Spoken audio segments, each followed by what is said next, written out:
Hər kəsə salamlar, mən Hüseyn. Bugün sizlərlə bərabər Pandasın pivot funksiyonu öyrənəcəyik. Burada yazılan hər birini mən sizin üçün qısa və asan bir dildə izah edəcəm. Elə isə başlayaq. Demək, ən əsası mən Pandas data frame-i, daha doğrusu Pandas kitabxanasını çağırmalıyam. As PD olaraq import eləməliyəm. Bundan sonra düşündüm hansı data frame-dən istifadə edə bilərəm. Yaxşı olar ki, hər kəsin bildiyi biz data frame-ni istifadə eləyək. Bu isə tips ola bilər. Yəni, ona görə tips artıq çox məşhur data setindən biridir. Tips həmən harda endirə bilərdim? Stvor'un load dataset adında belə bir funksiyon var. Bunun köməkliyi ilə mən tips data setini endirə bilərəm. Artıq datasetim buradadır. Bu dataset bilməyənlər üçün qısa olaraq desəm ki, müştərilərin hesab və nə qədər tips verdilər haqqında bizə məlumat verir.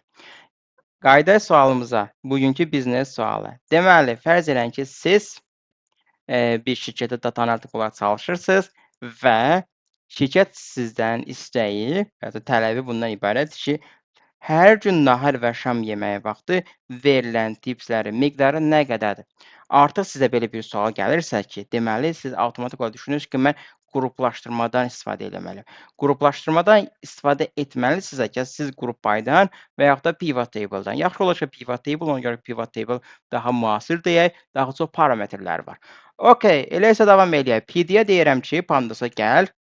Nöqtə qoyan kimi çıxardır ki, sən məndən nə istəyirsən? Mən deyirəm ki, sənin pivot table haqqında adında belə bir function var. Onu mənim üçün gətir. Gətirir. Artıq mən pivot table function çağırdım. Pivot table function gələn kimi deyir ki, sən mənə birinci verməlisən data frame. Baxın, mən burada soruşuram ki, mən sən hansı parametrləri verməliyəm ki, sən mənim istədiyim nəticəyi verəsən? Deyir ki, sən mənə ən əsası verməlisən data frame-i birinci verdim. Baxın, rəngi dəyişdi. Növbəti deyir ki, sən mənə values verməlisən. Values nədir? Bizim üçün ən önəmli kolum burada nədir? Hər şey nəyin üzərindədir? Tipslərin. Nə qədər tips verilib? Beləliklə, mən tips o məlumatı daşıyan hansı kolumdur? Tip. Bunu atdıram bura. Okay, növbəti parametrimiz nə olmalıdır? Aha. Növbəti isə olmalıdır index. Index nədir? Index niyə lazımdır? Baxın, bu pivot table data frame olaraq geri dönüş edir. Data frame olaraq geri dönüş edirsə, mənim bir indeksim olmalıdır, bir kolumum olmalıdır. Və eyni zamanda suala geri qayıdanda gör ki, hər gün, deməli mən eyni zamanda hər günə görə qruplaşdırmalıyam. Eyni zamanda günlərin, hər günləri vaxtına görə, nahar, şam vaxtlarına görə qruplaşdırmalıyam. Mən birinci qruplaşdırmam nəyin üzərinə gedəcək? Mən indeksə onu yaza bilərəm.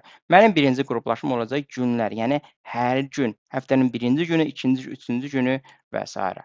Okay, növbəti parametrim isə columns-dur. Əlbəttə ki, columns isə mən deyək ki, bu günlərin zamanlarına, yəni nahar və şam məlumatları olan kolum hansı kolumdur?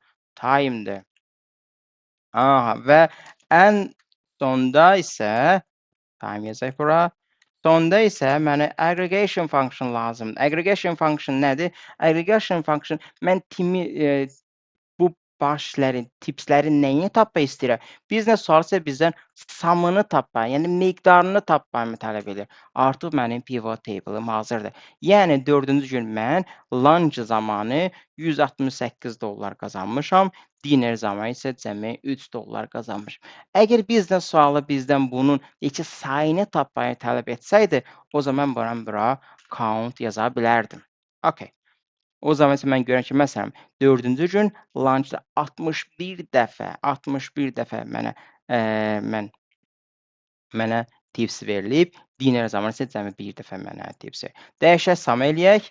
Artıq biz biznes sualımıza cavab tapdıq. Amma yenə siz daha yaxşı öyrənəsiniz deyə mən digər parametrlər üzərində də qısa olaraq danışacağam. Növbəti parametrimiz fill value. Fill value o zaman istifadə olunur ki, bizdə burada hər hansı bir missing value varsa.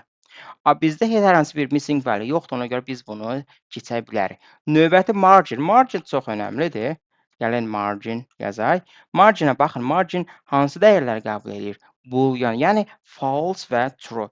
Margin isə deyək ki, hər kateqori üzrə bizə total margins, dəqiqə buna səhv yazıb, margin. Okay, margins olmalıdır. Aha, olmalı. True. Okay, artıq çıxdı. Marginsdə isə mən tapa bilərəm ki, məsələn, Bazar günü, daha doğrusu 4-cü gün mən totalda nə qədər pul qazanmışam? Bunu tapmaq üçün bizə all adında yeni bir kolum yaradır. Məsələn, 4-cü gün mən $171 pul qazanmışam və yaxud da eyni zamanda bu margins bizə həm kolumlara görə, həm indekslərə görə bizə toplam sayı verir. Məsələn, lunch zamanı həftənin bütün günləri mən nə qədər pul qazanmışam? $181 pul qazanmışam. Ola bilsin ki, kimsə burdan eşidəm ki, bu all xoşuna gəlmir, deyir ki, mən all axı düzgün ad deyil axı bu, deyir ki, bu kolum olaraq. Adını dəyişəkmi? Dəyişə bilərik. Növbəti parametrimiz gəlir. Bu zaman deyir ki, marginə nə ad vermək istəyirsən? Deyirəm, marginə mən total adını vermək istəyirəm. Artıq hazırdır. Növbəti parametrimizə baxaq. Ondan sonraki drop NA, yəni deyək ki, bizdə olan bu missing value-lər varsa, drop eləmək istəyirsənmi, yoxsa fill eləmək istəyirsənmi? Düzdür? Bu iki parametrdən birini seçə bilərik. Margin name haqqında. Observe də maraqlıdır.